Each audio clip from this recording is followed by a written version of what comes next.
अस्सलाम वालेकुम स्टूडेंट्स। जैसे कि हम पिछली वीडियो में फ्रैक्शन का टॉपिक कर रहे थे और उसके एक्सरसाइज नंबर 1 के मैंने क्वेश्चन 1 के ए से डी तक के पार्ट सॉल्व किए थे।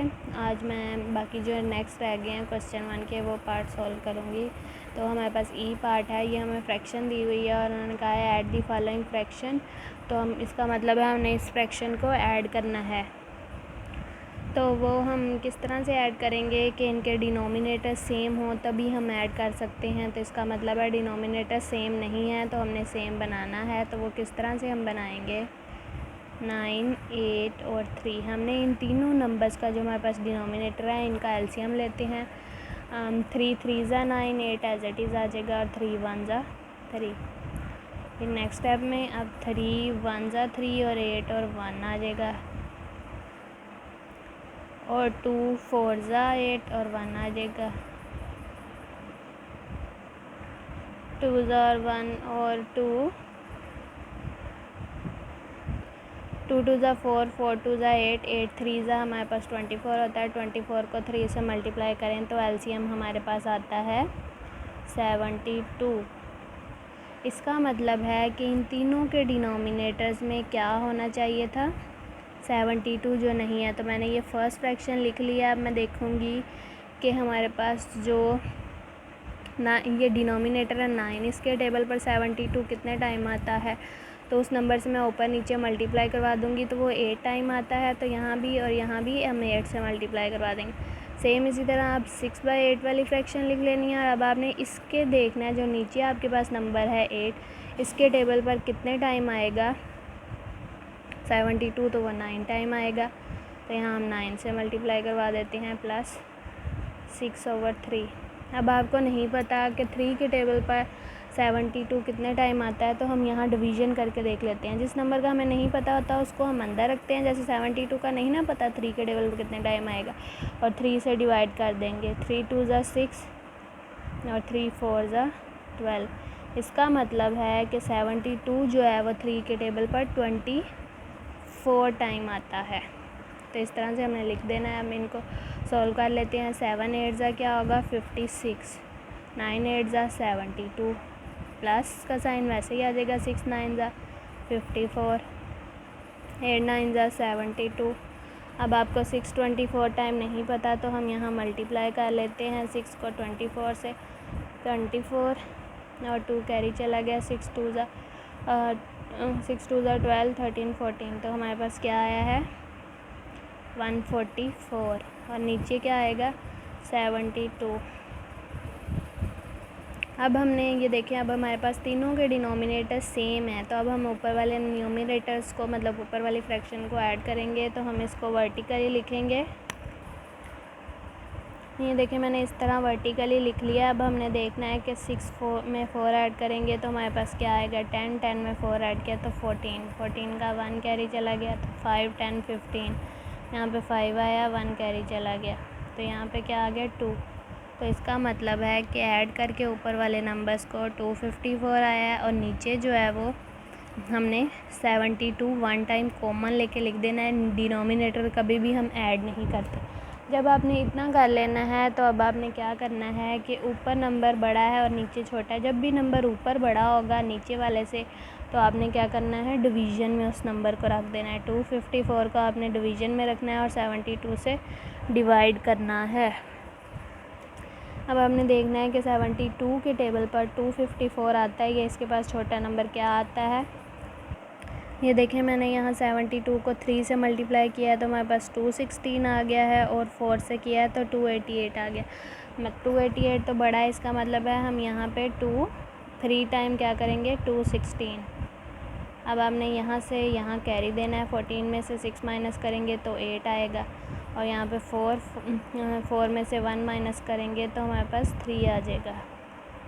तो ये 38 हमारा रिमाइंडर हो गया। अब ये जो हमारे पास आया अब हम इसको फ्रैक्शन की सूरत में किस तरह लिखेंगे कि 3 हम साइड पे लिखते हैं, जो भी हमारे पास ऊपर क्वोशंट आया होता है मींस डिवीज़न का जो आंसर आया था, जो नीचे रिमाइंडर होता है वो हमारा न्यूमरेटर बन जाता है और डिनोमिनेटर 72 एज इट इज़ लिखा जाएगा। देखिए यहाँ पे भी हम इस फ्रैक्शन की जगह ये फ्रैक्शन लिख रहे हैं, इसमें भी 72 नीचे था, इसमें भी 72 नीचे था। अब आपने जब इतना काम कर लेना है तो आपने देखना है कि क्या ये दोनों नंबर्स किसी सेम टेबल पर आते हैं। तो ये दोनों नंबर्स जो हैं ये 2 के टेबल पर आते हैं, तो मैं ऊपर भी और नीचे भी 2 से डिवाइड कर दूँगी। आपने एक बात याद रखनी है कि ये नहीं करना कि ऊपर किसी और नंबर से और नीचे किसी और नंबर से डिवाइड कर, दोनों नंबर्स को सेम टेबल से डिवाइड करना है। अब आपने 38 को अंदर रखना है और 2 से डिवाइड कर लें। 2 1 ज़ा 2, 2 9 ज़ा 18, तो यहाँ पे क्या आएगा 72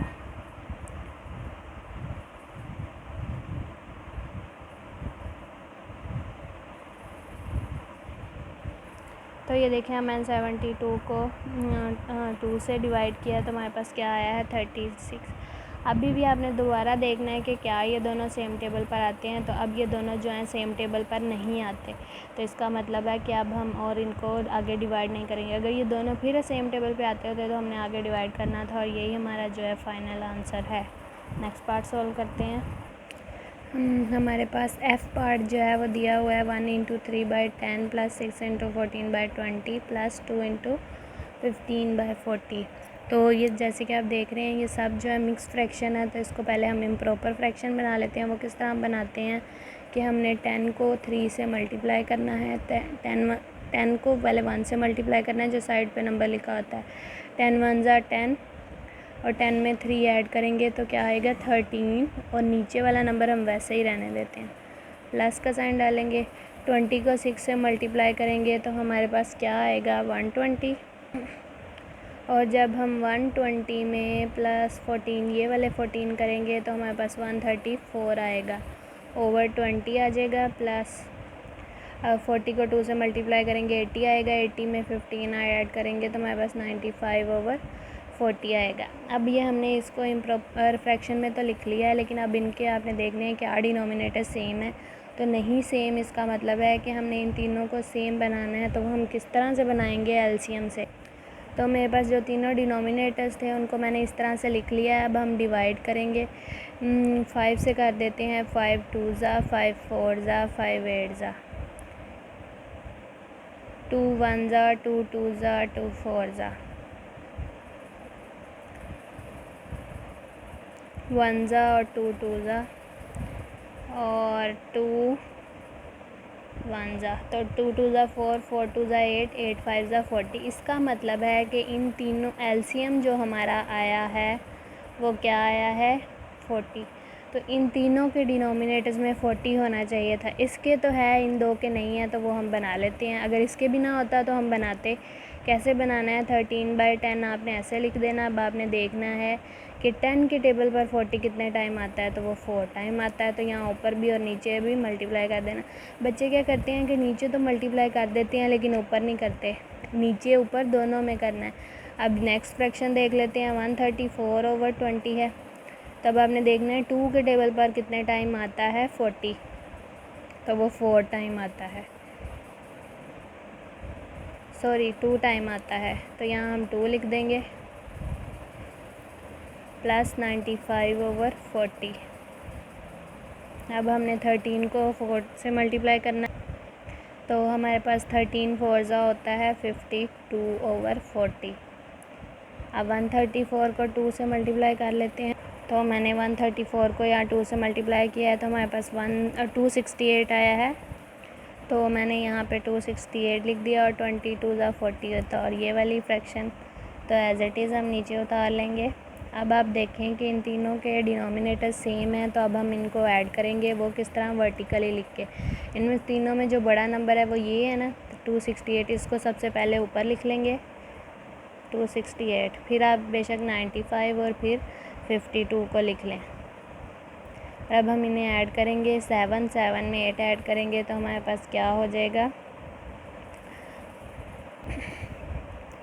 15, 1 कैरी चला जाएगा। फिर हम 5 में 9 ऐड करेंगे 14 15 21, 2 कैरी चला जाएगा 2 2 4। तो हमारे पास क्या आया है इन तीनों को ऐड करके 415।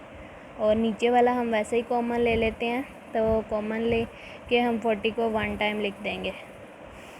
अब आपने याद रखना है कि जब भी हमारे पास ऊपर न्यूमरेटर बड़ा और डिनोमिनेटर छोटा हो तो हम ऊपर वाले नंबर को अंदर रख के नीचे वाले नंबर से डिवाइड करते हैं। तो यहाँ डिवाइड कर लेते हैं, 415 को रखेंगे और यहाँ 40 से डिवाइड करेंगे। 41 × 40 और 40 0 टाइम 0 15। तो हमारे पास क्या आया है, ये आंसर आया है 10 × 15/40। तो ये जो 10 था ये मैंने साइड पे लिख दिया है और जो नीचे 15 था वो यहाँ पे लिख दिया और 40 नीचे का नीचे ही आ गया है हमारे पास। अब हमने क्या करना है, देखना है कि क्या ये दोनों जो हैं सेम टेबल पर आते हैं। तो ये दोनों जो हैं किसके टेबल पर आते हैं, 5 के। तो डिवाइडेड बाय 5 कर देना है। तो ये 10 हम ऐसे ही लिख देंगे। जब हम 15 को 5 से डिवाइड करेंगे तो हमारे पास 3 आएगा, 40 को 5 से करेंगे तो हमारे पास 8 आएगा और यही हमारा फाइनल आंसर है। जी स्टूडेंट्स, अब हमारे पास नेक्स्ट जी पार्ट दिया हुआ है जिसमें हमारे पास डिफरेंट डिनोमिनेटर्स हैं और हमें ऐड करने को कहा है। तो जब भी डिफरेंट डिनोमिनेटर्स होंगे तो हमने क्या करना है, हमने उनको सेम बनाना है। सेम किस तरह बनाते हैं, एलसीएम की मदद से। तो यहाँ पे मैंने जो तीनों डिनोमिनेटर्स थे यहाँ पे इनको इस तरह से लिख लिया एलसीएम में और अब मैं इनको सॉल्व करूँगी। 2 जो है वो 3 टाइम 6 होगा और 2 6 टाइम 12 और 2 12 टाइम 24। अब अगेन इसको कर लेते हैं, 3 1 ज़ा 3 2 ज़ा 3 6 ज़ा 1 ज़ा और 6 आ जाएगा और यहाँ पे 3 आ जाएगा और अब 3 1 ज़ा आ जाएगा। 3 यहाँ पे छोटी सी मिस्टेक हो गई थी, उसको मैंने ठीक कर दिया है। हमारे पास अब ये नंबर्स आए हैं तो अब हम इनको आपस में मल्टीप्लाई करेंगे। 2 2 ज़ा 4 4 3 ज़ा 12 और 12 2 ज़ा 24। इसका मतलब है कि हमारे पास एलसीएम जो है वो क्या आया है, 24। तो इसका मतलब है इन तीनों के डिनोमिनेटर्स में क्या होना चाहिए था, 24। इसके तो है, मीन्स इन दोनों के हमें ख़ुद बनाना पड़ेगा। वो किस तरह से, 24/6 लिखा। अब आपने देखना है 6 के टेबल पर 24 कितने टाइम आता है, तो वो 4 टाइम आता है। नेक्स्ट फ्रैक्शन लिखें, 31/12। अब आपने देखना है 12 के टेबल पर 24 कितने टाइम आता है, तो वो 2 टाइम आता है। प्लस ये वाली फ्रैक्शन तो ऑलरेडी इसके डिनोमिनेटर में 24 है तो इसको कुछ भी बनाने की ज़रूरत नहीं। तो अब हमने 24 को 4 से मल्टीप्लाई करेंगे तो हमारे पास क्या आएगा, 96/24 प्लस 31 को 2 से करेंगे तो हमारे पास 62/24 आएगा और ये वाली फ्रैक्शन एज इट इज़ नीचे आ जाएगी। अब हमने इन तीनों ऊपर वाले नंबर्स को वर्टिकली लिखना है और इनको प्लस करना है क्योंकि हमारे पास डिनोमिनेटर सेम बन चुके हैं। अब हम इनको ऐड कर सकते हैं। तो हमने इन तीनों नंबर्स को ऐड किया तो हमारे पास 201 आ गया है और नीचे हम ऐड नहीं करते, हम वैसे ही 1 टाइम कॉमन लिख देते हैं। और मैंने आपको पहले भी बताया कि जब हमारे पास ऊपर वाला नंबर बड़ा हो फ्रैक्शन में और नीचे वाला छोटा हो तो हम उसको डिवाइड करते हैं। 201 को अंदर रख के हमने किससे डिवाइड करना है, 24 से। तो 24 8 टाइम हमारे पास 192 आता है। 1 में से 2 माइनस नहीं होंगे तो साथ वाले से कैरी भी नहीं ले सकते, यहाँ से यहाँ और यहाँ से आगे कैरी देंगे। 11 में से 2 माइनस करेंगे तो हमारे पास क्या आ जाएगा, 9। अब हमने इसको किस तरह लिखना है कि जो हमारे पास ऊपर क्वोशंट आता है वो हमारा साइड पे क्या बन जाता है, होल नंबर बन जाता है और जो नीचे रिमाइंडर होता है जो 9 आया था ये हमारा ऊपर न्यूमरेटर बन जाता है और नीचे वाला नीचे ही, जैसे ये 24 यहाँ था ये यहीं का यहीं लिख देते हैं। अब आप देखें कि क्या ये दोनों नंबर्स किसी सेम टेबल पर आ रहे हैं। तो जी ये दोनों जो हैं ये 3 के टेबल से डिवाइड हो रहे हैं तो हमने यहाँ डिवाइड करके इसको लोएस्ट टर्म में लिखना है। 3 3 ज़ा 9 और 3 8 ज़ा 24। तो यही हमारा फाइनल आंसर है। देखें 3 और 8, अब 3 अपने अलावा किसी के टेबल पर नहीं ना आएगा तो मतलब ये दोनों सेम टेबल पर नहीं आ रहे तो हम आगे नहीं करेंगे, इतना ही हमारा आंसर है। जी स्टूडेंट्स, क्वेश्चन 1 का एच पार्ट है, यानी लास्ट पार्ट है हमारा। इसको भी हमने ऐड ही करना है। तो इसमें देखें ये हमारे पास मिक्स फ्रैक्शन है, तो इसको पहले हम चेंज कर लेते हैं। इस वाली फ्रैक्शन को ऐसे लिख देते हैं 4 4 ज़ा 16 और 1 ऐड करेंगे 17/4 प्लस ये 15/16 एज इट इज़ आ जाएगा। अब हमने इन तीनों नंबर्स का एलसीएम ले लेना है, क्योंकि हमारे पास डिनोमिनेटर सेम नहीं है, तो ये सेम होंगे तो तभी हम ऐड कर सकेंगे। 2 4 ज़ा 2 2 ज़ा और 2 8 ज़ा और 2 2 ज़ा 4 2 1 ज़ा और 2 4 ज़ा। अगर आपको एलसीएम अच्छे से लेना नहीं आता तो उसकी भी मैंने वीडियो अपलोड की हुई है, तो आप जाके देख सकते हैं। 2 1 ज़ा और 2 2 ज़ा और 2 1 ज़ा 2 2 ज़ा 4 4 2 ज़ा 8 8 2 ज़ा 16। तो हमारे पास एलसीएम क्या आया है 16। तो इसका मतलब है कि इन तीनों के डिनोमिनेटर में कौन सा नंबर होना चाहिए 16। 16 नहीं है तो हमने ख़ुद बनाना है। वो किस तरह बनाना है कि ये वाली फर्स्ट फ्रैक्शन लिखी, आपने देखना है कि 8 के टेबल पर 16 कितने टाइम आता है, वो 2 टाइम आता है, तो हमने ऊपर नीचे 2 से मल्टीप्लाई कर देना। नेक्स्ट फ्रैक्शन लिखें 17/4। अब 4 के टेबल पर 16 कितने टाइम आएगा, 4 टाइम आएगा, तो हमने 4 से ऊपर भी और नीचे भी मल्टीप्लाई कर दिया। और नेक्स्ट फ्रैक्शन में ऑलरेडी नीचे 16 है, तो हमें बनाने की ज़रूरत नहीं है, वो फ्रैक्शन हम उसी तरह लिख देंगे। अब हमने क्या करना है, मल्टीप्लाई कर लेते हैं। 7 2 ज़ा 14 8 2 ज़ा 16 74। अब हमने ये वाला ऐसे लिख के 17 4 टाइम क्या होता है हमारे पास 68/24/16 और plus next fraction as it is आ जाएगी। अब जैसे कि आप देख रहे हैं इन तीनों के जो डिनोमिनेटर्स हैं वो सेम हो गए हैं, तो अब हम इनको वर्टिकली लिख के ऐड कर सकते हैं। तो जब हम इन तीनों नंबर्स को वर्टिकली लिख के ऐड करेंगे तो हमारे पास 97 आएगा। और नीचे वाला तो आपको पता ही है कि हम कॉमन ले लेते हैं, नीचे वाले नंबर्स ऐड नहीं करते। अब आपने क्या करना है, जब ऊपर वाला नंबर बड़ा हो और नीचे वाला छोटा हो तो हम इसको डिवाइड कर देते हैं। 97 को अंदर रख के 16 से डिवाइड करेंगे तो हमारे पास 16 जो 6 टाइम है वो 96 होगा। तो 7 में से 6 माइनस करेंगे तो 1 आएगा। अब जब हमारे पास ये फ्रैक्शन आती है तो हम इसको किस तरह से लिखते हैं कि जो ऊपर क्वोशंट होता है वो हमारे पास साइड पे होल नंबर बन जाता है, जो नीचे रिमाइंडर आता है वो न्यूमरेटर बन जाता है, और ये जो 16 है ये नीचे का नीचे ही रहता है। और यही हमारा फाइनल आंसर है। अब हमारा जो है वो क्वेश्चन 1 कंप्लीट हो गया है। इंशाल्लाह नेक्स्ट वीडियो में मैं आपको क्वेश्चन 2 करवाऊँगी। वीडियो अच्छी लगी है तो इसको लाइक शेयर ज़रूर कीजिएगा, और अगर मेरे चैनल पर न्यू हैं तो चैनल को सब्सक्राइब ज़रूर करिएगा। अल्लाह हाफ़िज़।